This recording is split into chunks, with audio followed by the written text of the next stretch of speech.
Ito yung gallbladder, no? So, ito yung itsura talaga niyan, no? Tapos, mukhang bagong maga lang kasi ano siya eh. Ito yung nakakabit sa liver, kaya medyo may mga sunog-sunog. No? Ito yung pinagdugtungan niya, kaya meron siyang clip. No? So, gallbladder. Buksan natin.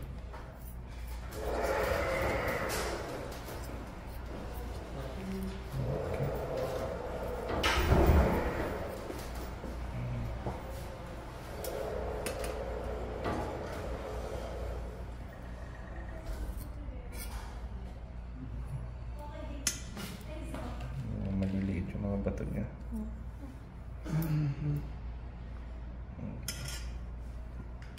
Okay.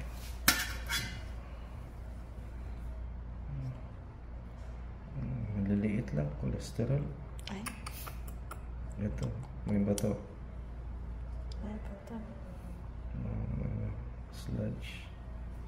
Yan, bato to. May itim. Ayoko, anong bato? Maliliit nga lang eh. No?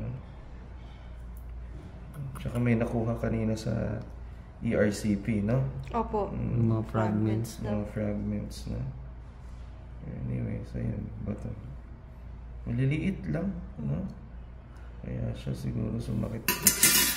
Buti nga maliliit nga lang eh. Oo nga eh.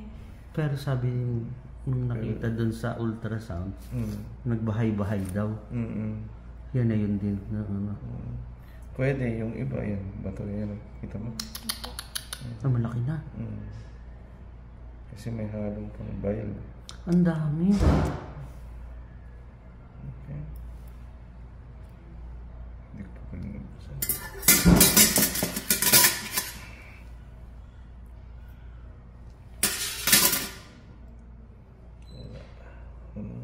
Mga maliliit lang. Maliliit lang. No? Pero sapat na yun para maka-epekto. Cause ng pain, no? Opo, sapat na siya para maka-ano. Suspecha ko, yung iba nahulog na talaga, no? Nung sa ERCP, no? Okay. Ito, yung malaki. Yan yun. Yung bato niya, yung malalambot pa. Hindi pa yung sobrang tigas eh. Ay, iba matitigas. Yan yung mas delikado eh. No? Yung mga malalambot. Kasi yun yung nakakahulog dun sa cystic duct. Tapos naiipit dun sa bile duct. No? Okay. Buti na lang na ERCP natin. No?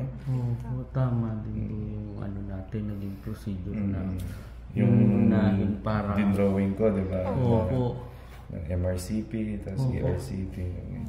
Okay? Para dire-diretso yung Oh, thank you. Maraming salamat po. Tapos na. Pagkatapos nito, siguro mga 2 hours siya sa recovery room para pampain ng anesthesia. Parang kanina lang. No? Opo. Pag akyat, tulog mo na, pahinga. Masakit pagising yun.